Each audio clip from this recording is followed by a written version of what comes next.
بسم اللہ الحمد للہ والصلاة والسلام علی رسول اللہ اشہد ان لا الہ الا اللہ وحدہ لا شریک لہ واشہد ان محمدا عبدہ ورسولہ قال اللہ تعالی فی الکلام المجید اعوذ باللہ من الشیطان الرجیم والکاظمین الغیظ والعافین عن الناس۔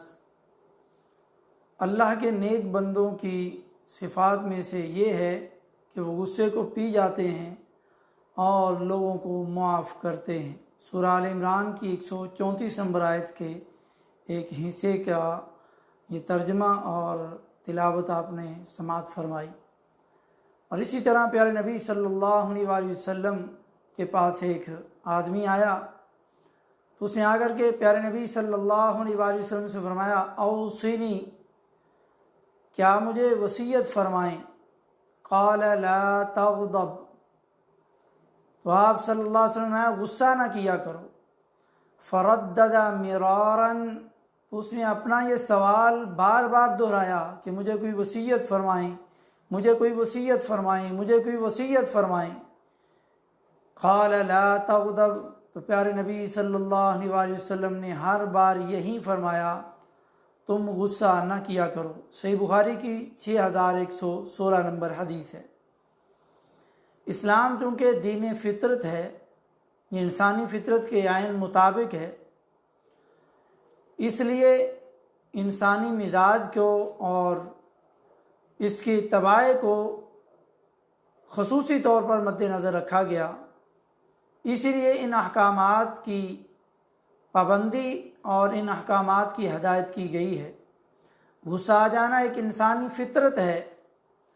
بالعموم غصے کے کچھ اسباب یا وجوہات بھی ہوتی ہیں اور بعض لوگوں کو بلا وجہ بھی غصہ آ جاتا ہے۔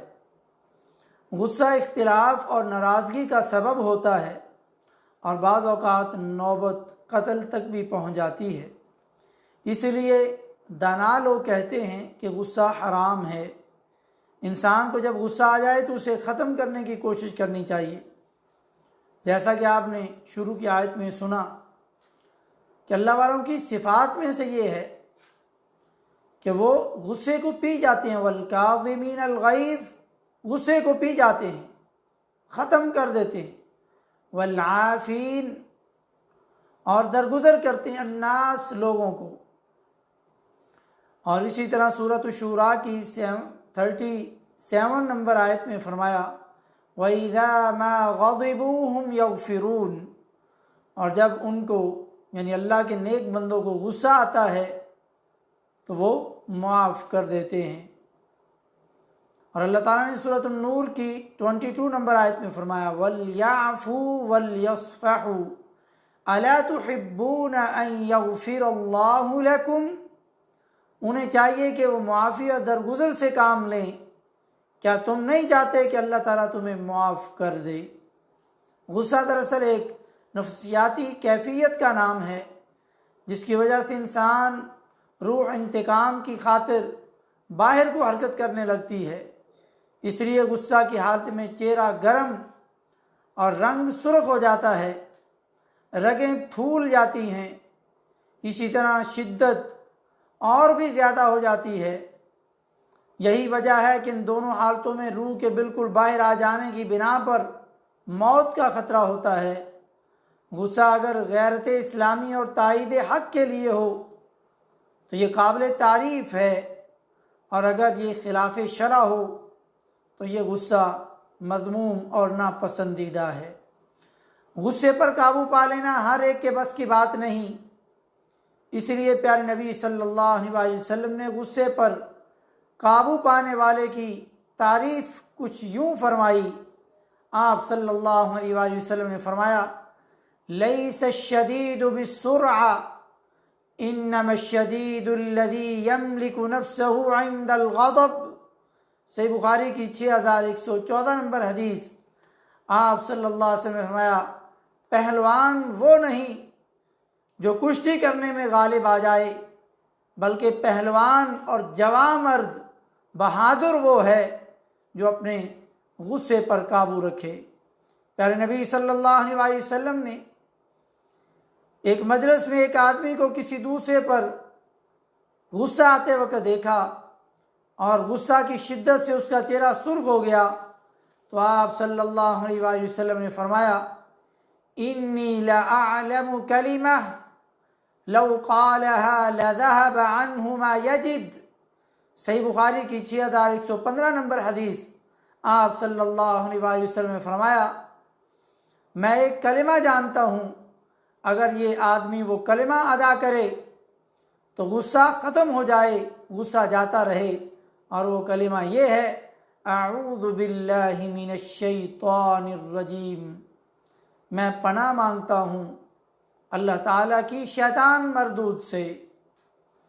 اور ایک حدیث میں کچھ اس طرح ہے، آپ صلی اللہ علیہ وسلم نے فرمایا اذا غضب احدکم وهو قائم فلیجلس، جب کسی کو غصہ آئے تو وہ کھڑا ہو تو بیٹھ جائے، وَهُوَ قَائِمٌ فَلْيَجْلِسْ، فا تعقیبیہ ہے کہ فوراً وہ کام یہ کرے، کھڑا ہے تو بیٹھ جائے، غصہ ختم ہو جائے گا۔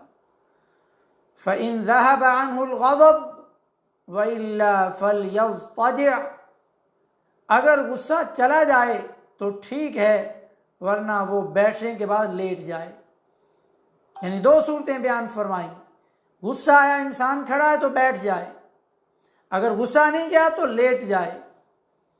تو یہ کیفیت اپنے جسم کی بدلنے سے انسان کا غصہ جاتا رہے گا اور وہ کسی آنے والی بڑی پریشانی سے بچ جائے گا، اگر اس نے اس غصے کے وقت ان اقدامات کو کیا جن اقدامات کی نشاندہی اور غصے کے وقت طریقہ بتایا وہ رسول اللہ صلی اللہ علیہ وسلم نے جو بتایا اس طریقے پر عمل کیا جائے۔ اور یہ سنن ابی داؤد کی 4782 نمبر حدیث ہے اور حدیث صحیح ہے۔ اور اسی طرح آپ صلی اللہ علیہ وسلم نے فرمایا من کظم غیظا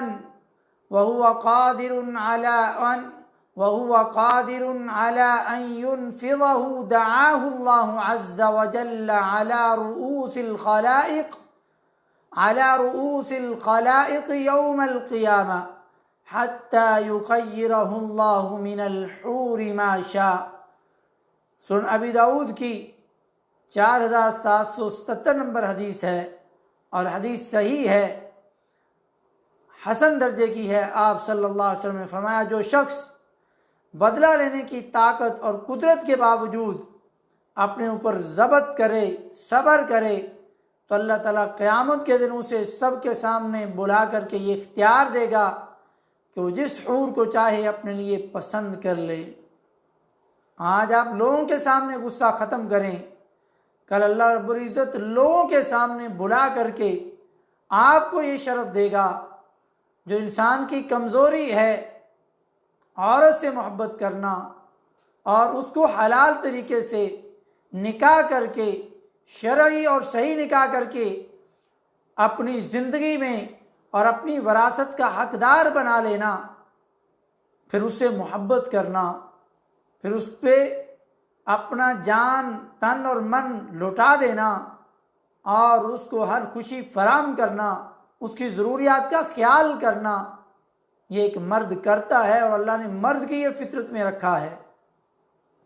اور کل قیامت والے دن بھی مردوں کے لیے یہ حوروں کی نعمت رکھی گئی، مگر جو دنیا میں اپنی آنکھوں میں حیا پیدا کرے، غیر محرم عورتوں کو دیکھنے سے بچے اور اسی طرح وہ اپنے غصے پر کنٹرول کرے، اپنا غصہ ختم کر دے، طاقت ہونے کے باوجود اس پر ضبط کرے، تو کل قیامت کے دن وہ جس حور کو چاہے اس کو پسند کر کے اپنی بیوی بنا لے گا اللہ کے حکم سے۔